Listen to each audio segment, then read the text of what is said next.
Y a-t-il encore quelqu'un pour battre Donald Trump? Premier test électoral pour l'ancien président dans l'Iowa, le caucus républicain qui obéit à des règles très précises qui pourraient potentiellement perturber le favori des sondages, vous le verrez. Mais un autre élément, incontrôlable cette fois, est venu s'inviter dans cette campagne. Retrouvons Axel Monnier, notre correspondant aux États-Unis depuis l'Iowa. Une tempête de neige balaye l'État depuis plusieurs jours. Axel, est-ce qu'elle perturbe la campagne ? En fait, c'est surtout la fin de campagne qui a été très perturbée. Depuis l'apparition de cette tempête Jerry, mercredi, les candidats ont multiplié les annulations de réunions publiques. Donald Trump, par exemple, avait 4 meetings ce week-end. Il en a annulé 3 pour les passer en virtuel. La question, c'est donc de savoir si cela va dissuader les électeurs de se déplacer, car le froid est glacial, les conditions de circulation sont terribles. Alors, Donald Trump, lui, par exemple, il semble penser que ses électeurs se déplaceront. Il faut dire qu'il a une base électorale très mobilisée et très mobilisable et qu'il est le large favori de ce caucus. Pour le reste, est-ce que le caucus peut être purement et simplement annulé? Là, la réponse est plutôt non. Ce serait bien trop compliqué pour le Parti républicain d'annuler tout ça et de chambouler tout son calendrier électoral, puisque 8 jours après, c'est déjà la primaire du New Hampshire. En fait, ce qui se passe, c'est qu'on assistera lundi au caucus le plus froid de l'histoire. Imaginez qu'au moment du vote, la température ressentie sera de moins 45 degrés Celsius. Et à l'heure où je vous parle, il fait déjà moins 25 degrés Celsius. Et avec votre permission, eh bien, on va aller avec Alexandra Poupon se mettre à l'abri très très vite. Mettez-vous à l'abri, Axel, moins 25 degrés avec Alexandra Poupon, ça donne des frissons. Hein. Nous, à Paris, on est déjà à moins 4, moi je suis au bout de ma vie. Donc, respect à nos correspondants aux États-Unis. Accueillons avec plaisir le général Vincent Desportes. Bonjour, général. Bonjour. Ancien directeur de l'école de guerre, professeur des universités associées à Sciences Po, auteur, entre autres, de Devenez leader aux éditions Édile Jacob. Margot Haddad, bonjour. Bonjour. Bon, vous avez échappé à moins 25 degrés, hein. Oui, vous auriez dû y être. Mon vol qui a été annulé, donc au final, je me retrouve en plateau avec vous, Marie-Aline. Moi, je suis contente, hein. Notre spécialiste des questions internationales sur LCI. Accueillons également Christian Maigrelis, bonjour. Bonjour. Ancien conseiller de Mikhail Gorbatchev, auteur du naufrage de l'Union soviétique, Les choses vues, aux éditions transcontinentales d'édition. Pierre Verluise, bonjour. Bonjour. Docteur en géopolitique, directeur du site diploweb.com. Avant de vous entendre, on va parler de ce premier test électoral pour l'ancien président dans l'Iowa avec Camille Baron, car c'est déterminant pour la campagne, ce premier caucus républicain. Mais de quoi parle-t-on ? Eh bien, un caucus, déjà, ce n'est pas la même chose qu'une primaire, en tout cas une primaire comme on l'entend chez nous en France. Un caucus, on peut le décrire comme une réunion politique de quartier. Déjà, c'est organisé et financé par le Parti républicain et pas par l'État, comme une primaire. Et puis, ce n'est pas un simple vote. En fait, il y a des électeurs qui vont se réunir. Ça peut être dans des églises, des écoles, des bibliothèques ou même des gymnases. En tout, il y a 1657 sites de vote dans l'Iowa. Ils vont ensuite discuter pendant plusieurs heures. Il peut y avoir des discours des représentants des candidats et puis les électeurs vont voter pour le candidat qu'ils veulent voir représenter le Parti républicain.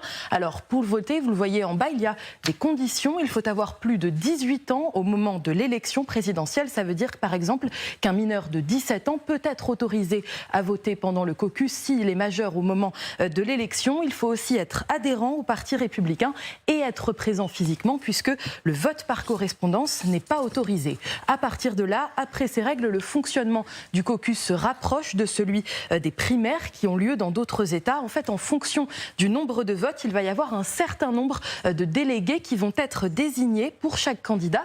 Et ensuite, ces délégués vont voter lors d'une convention nationale. Pour le Parti républicain, ce sera du 15 au 18 juillet à Milwaukee, dans le Wisconsin, pour officiellement désigner le candidat républicain. Ce nombre de délégués, il dépend selon les États. Dans l'Iowa, ils ne sont pas beaucoup, ça ne représente que 40 délégués sur les 2429 en tout, et ils sont attribués à la proportionnelle. Ça veut dire, par exemple, que si Donald Trump obtient 42% des voix, eh bien, il aura 17 délégués. Mais Camille, si ce caucus ne représente que 40 délégués, pourquoi il est si important ? Bien, il est important parce qu'il donne le ton de cette élection du côté républicain. Déjà, l'Iowa est le premier État à voter. Alors, il ne représente certes qu'1% de la population américaine, mais cette population dans l'Iowa est à 90% blanche et majoritairement évangélique. Et c'est une population qui est scrutée de près et que vise le Parti républicain. Et puis pour les candidats, l'Iowa, c'est aussi un moyen de gagner en popularité et de compter ses soutiens. Alors, il y a 3 candidats à surveiller particulièrement. Bien sûr, Donald Trump, l'ancien président qui lui espère obtenir plus de 50% des voix dans l'Iowa pour asseoir sa domination. Et puis il y a aussi le gouverneur de Floride, Ron DeSantis, et puis l'ancienne gouverneure de Caroline du Sud, Nikki Haley, qui était aussi ambassadrice à l'ONU sous Donald Trump. Et pour ces deux-là, c'est un vrai test de personnalité de voir peut-être s'ils pourraient finalement représenter une alternative à Donald Trump. Merci beaucoup Camille pour ces explications. Margot Haddad, il n'y a pas si longtemps, l'Iowa n'était pas un État pro-Trump. Qu'est-ce qui s'est passé? Comment Trump a réussi à faire basculer cet État? Eh bien, l'Iowa n'a pas eu de véritable changement de population, contrairement à d'autres États. C'est un État qui a une population extrêmement vieillissante. Et aussi, en termes de secteur économique, c'est l'agriculture et la zone industrielle qui prônent, avec aussi une base de chrétiens évangélistes qui est très présente dans l'Iowa et qui votent en fonction des valeurs évoquées par le Parti républicain pour le Parti républicain. Et donc, l'Iowa, qui était pendant des années un État qui votait démocrate, a vacillé une fois déjà en 2004, puis a vacillé du côté républicain avec Donald Trump. Et il est passé d'un État pivot à ce qu'on appelle un safe state, c'est-à-dire un État qui vote pour une majorité sur le long terme. Quand on sait qu'en 2016 et 2020, l'Iowa a voté pour Donald Trump, on sait que lors de ces primaires républicaines, il n'y a pas trop de surprises pour ce caucus de l'Iowa. Surtout que Axel Monnier l'a dit dans son duplex, Donald Trump a tout de même une base qui est très motivée pour aller voter, contrairement à Nikki Haley et Ron DeSantis, ce qui, selon les sondages, ont une base qui n'est pas très motivée, qui font plutôt un choix de Nikki Haley et Ron DeSantis pour combattre justement le parti de Donald Trump et son système et son projet électoral. Christian Megrellis, vous voyez sourire en écoutant Margot Haddad. Il y a encore un tapis rouge qui se déroule pour Donald Trump? Écoutez, moi je suis très surpris au cours de mes séjours aux États-Unis, j'y vais à peu près une fois par mois, dans la Californie et au Texas principalement, et je sens un raz-de-marée en faveur de Donald Trump à la base. Ouais. À la base. Le chauffeur de taxi, tous les chauffeurs de taxi à Los Angeles et à Houston vous parlent de Donald Trump comme du sorcier miracle. Le sauveur? Le sauveur, absolument. Mais il n'y a pas que les chauffeurs de taxi, dans les épiceries, dans les supermarchés, sur les matchs de foot, tout le monde est pour... Et je ne parle pas du dimanche à l'église. Le dimanche à l'église, c'est un meeting Donald Trump. Et c'est très important parce que la Californie et le Texas sont les 2 États qui ont le plus de délégués. Oui, absolument. Ils sont les 2 gros États. Absolument, ce sont les 2 gros États.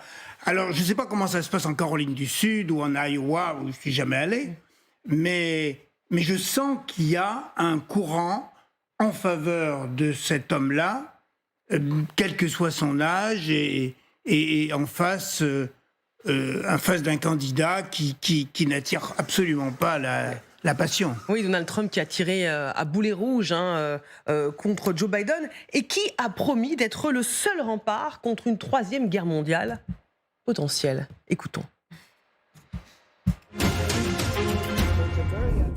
Very bad things are happening for our country. I don't think we've ever been in danger of World War III like we are right now.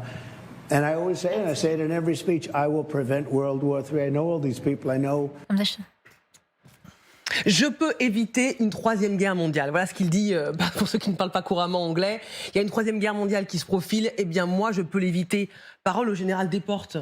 Alors, écoutez, je n'en sais rien, mais ce qui est sûr, c'est que l'Europe, en particulier, doit se préparer à l'éventualité de l'élection de Donald Trump, qui est évidemment possible. Et il n'y a pas de doute que cela va se traduire par un abandon, le terme est peut-être un peu fort, de l'Europe qui va se retrouver seule face à son Est.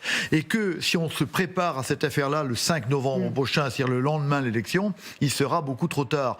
Or, moi, je ne vois pas l'Europe se mettre en ordre de marche pour se préparer à cette éventualité qui, comme l'a dit M. Maigrelis, est tout à fait possible, sinon probable.